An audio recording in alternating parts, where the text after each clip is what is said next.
আসসালামু আলাইকুম। Let's learn academy থেকে আপনাদের স্বাগত জানাচ্ছি। আমি জয় আহমেদ। মাইক্রোসফট এক্সেলের আজকে আমাদের তৃতীয় ক্লাস।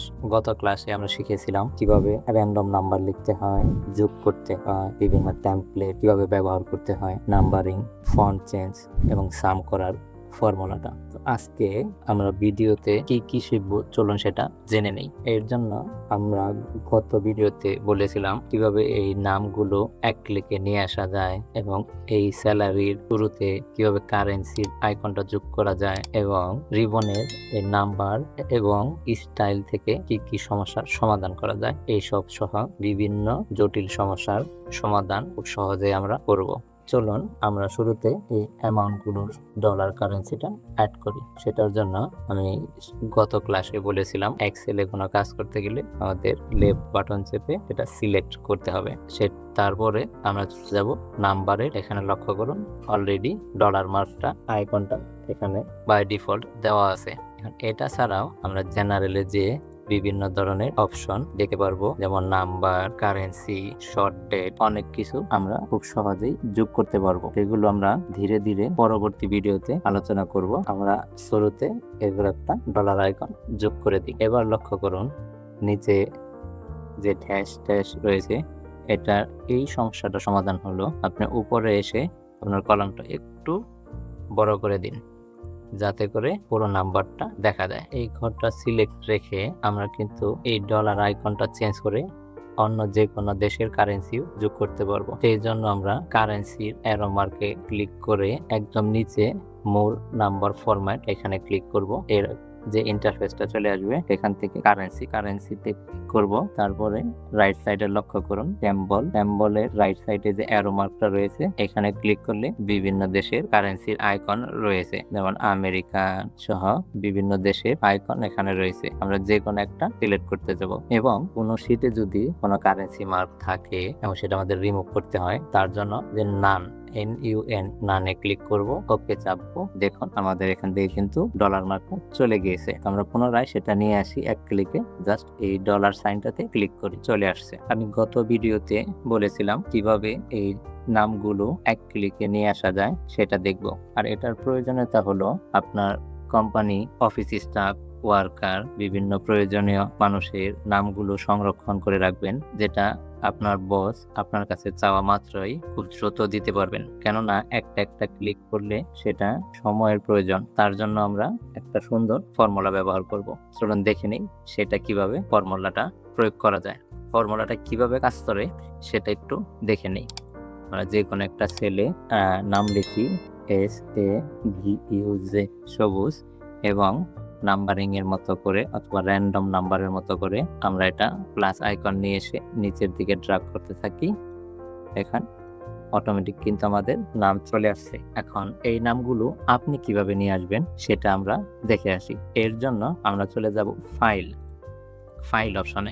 অপশনের লেফট সাইডে যে অপশনগুলো দেখেছিলেন প্রথম ক্লাসে, আমরা সেভ এবং সেভ অ্যাজ নিয়ে কথা বলেছিলাম এবং এটাও বলেছিলাম এটার প্রত্যেকটি অপশন নিয়ে আমরা ধীরে ধীরে আলোচনা করব। আজকের এই নাম লেখার জন্য আমরা চলে আসব একদম নিচে মোর অপশনে, দেন আমরা চলে আসব অপশন।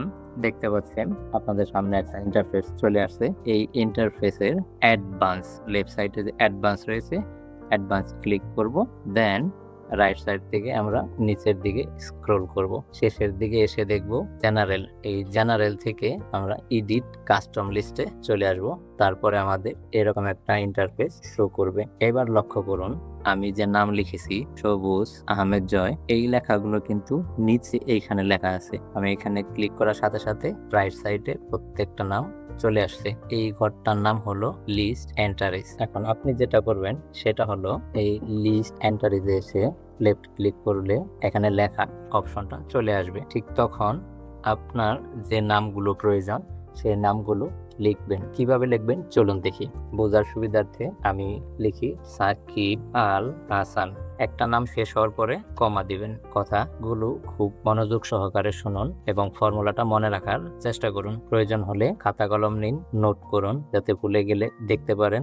অথবা আমাদের ভিডিওটা আবার দেখুন। প্রথমে একটা নাম লিখবেন, তারপরে দিবেন কমা, তারপরে পরবর্তী নাম সাকিব খান কমা জয়। আমরা সময় স্বল্পতার জন্য 3টা নাম রাখি। এই নাম আপনি 3, 4, 5 অনুযায়ী লিখতে পারেন। সেটার জন্য আপনি এখন অ্যাড, রাইট সাইডে যে অ্যাড রয়েছে অ্যাড ক্লিক করবেন। দেখুন লেফট সাইডে নিচের দিকে আপনার নামগুলো কিন্তু অলরেডি চলে আসছে। এই নামগুলো এক্সেলে নিয়ে আসার জন্য পরবর্তীতে এই ইন্টারফেসের নিচে যে ওকে রয়েছে ওকে ক্লিক করুন। তারপরে যে সেকেন্ড ইন্টারফেস আসবে সেটাতেও ওকে প্রেস করুন। এইবার লক্ষ্য রাখুন আমরা শুরুতে কোন নাম লিখেছিলাম, সাকিব আল হাসান। এই সাকিব আল হাসান লেখার পরে আমরা প্লাস আইকন তৈরি করে যদি নিচের দিকে ড্র্যাগ করি, দেখুন আমাদের সবগুলো নাম কিন্তু চলে আসছে। এইভাবে কিন্তু আপনি আরো কিছু মজার তথ্য পাবেন, সেটা আমরা এখন দেখব। সেটা হচ্ছে দেখেন এখানে লেখা রয়েছে ডে এবং মান্থ। আমরা ডে এর নিচে ক্লিক করি।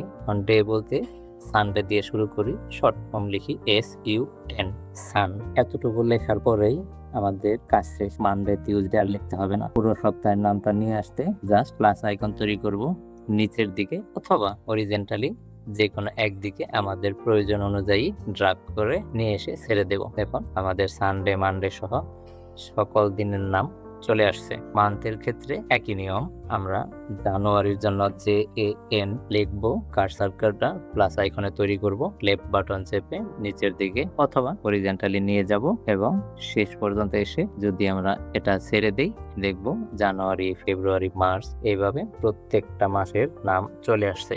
এইবার যারা এই ডিফল্ট ভাবে নাম, ডে, মান্থ এগুলো নিয়ে আসার ফর্মুলাটা ভুলে গেছেন তাদের জন্য আরেকবার দেখিয়ে দিই। এটার জন্য শুরুতে আমরা যাব ফাইল, নিচে মোর, দেন অপশন, লেফট সাইড থেকে অ্যাডভান্স, স্ক্রল করে নিচে এসে জেনারেল থেকে এডিট কাস্টম লিস্ট, তারপরে যে ইন্টারফেস, এইখানে শুরুতে দেখুন সানডে মানডে সকল তথ্য দেওয়া রয়েছে। আমরা যে নাম লিখেছিলাম সেটাও দেওয়া আছে।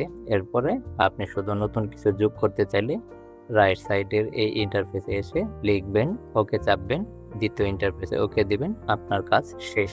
আমরা এবার একটু সাজানো গোছানোর কাজ শিখি সহজভাবে। যদিও সমস্যাটা খুবই জটিল কিন্তু সেটা খুব ইজি। কিভাবে করব চলুন দেখে আসি। দেখেন এর আগে আমি যে স্যালারির যে একটা শীট তৈরি করেছিলাম, এখানে আপনার বস আপনাকে বলল এখানে কে সর্বোচ্চ এবং কে সর্বনিম্ন সব থেকে কম অ্যামাউন্টের স্যালারি পেয়েছে সেটা আপনাকে হাইলাইট করতে। তাহলে আপনি কি এখানে একটা একটা নাম্বার খুঁজবেন কোথায় কম কোথায় বেশি? উত্তর হচ্ছে না। এটা কিভাবে এক ক্লিকে নিয়ে আসা যায় সেটার একটা দারুণ ফর্মুলা রয়েছে। এটার জন্য আপনি পুরোটা সিলেক্ট করুন। মনে রাখবেন টোটাল অ্যামাউন্টটা নয়, শুধুমাত্র স্যালারির ওয়ার্কারদের স্যালারিটা পেয়েছে এটা টোটালটা বাদ থাকবে। সিলেক্ট থাকা অবস্থায় আপনি চলে আসুন স্টাইলের কন্ডিশনাল ফরম্যাটে।